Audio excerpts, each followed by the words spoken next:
I'm wondering how many of you experience communicating with yourself in a different way from what is considered normal. And by this I mean things like talking to your reflection, talking to yourself, having imaginary conversations in your head with people after you've had a conversation to improve how it went, or to plan for conversations that you need to have that you may be a bit worried about. Talking out loud to yourself so that people think you're talking to them.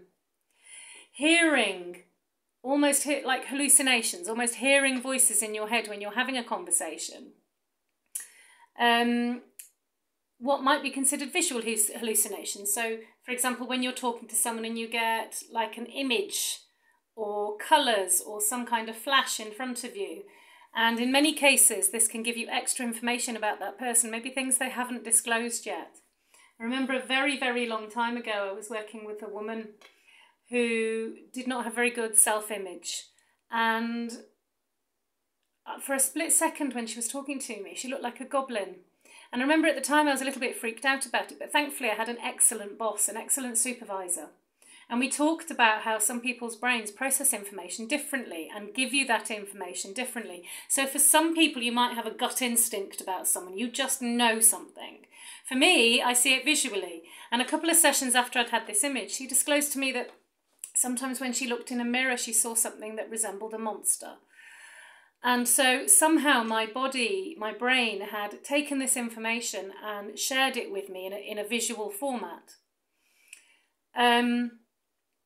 Now, many people, when I spoke to a doctor about children generally, they said that many children can experience hallucinations, especially if they're neurodiverse, as a reaction to intense anxiety and stress, but also just as a way to process information, to understand the world in a much more visual sense, almost like dreaming, but when you're awake.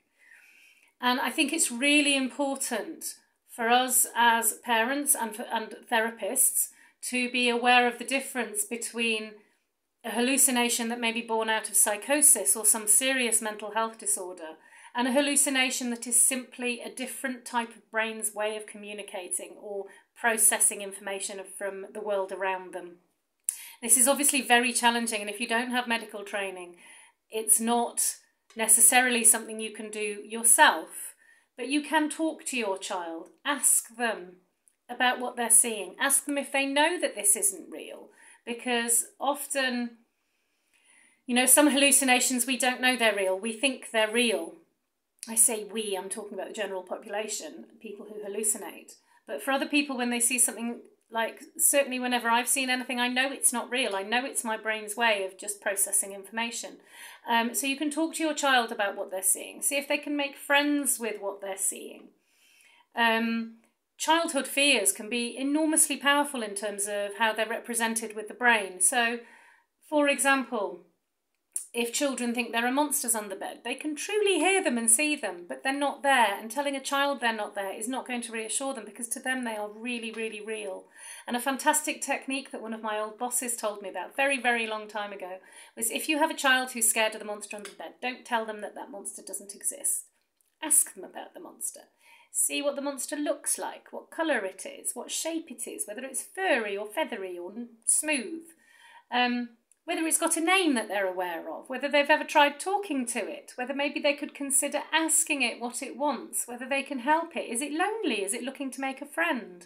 So there are ways that you can teach your children to engage with these sensory manifestations of an internal process. That's what I would like to refer to it as, although I'll probably forget that term, but it very accurately expresses how I see a lot of these experiences.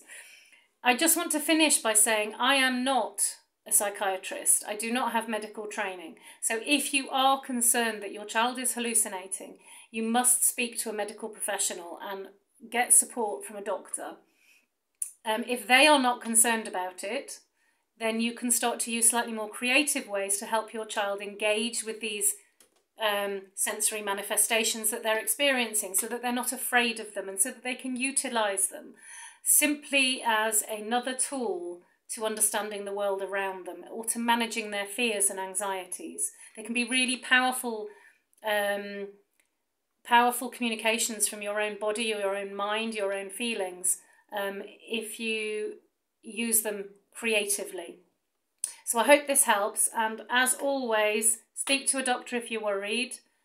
Feel free to use some of these tips if you've had these things checked out and you're not worried. And if this has been helpful, please do share it with other people that may find it of help also. I hope you have a great week, and I will post again soon. Bye.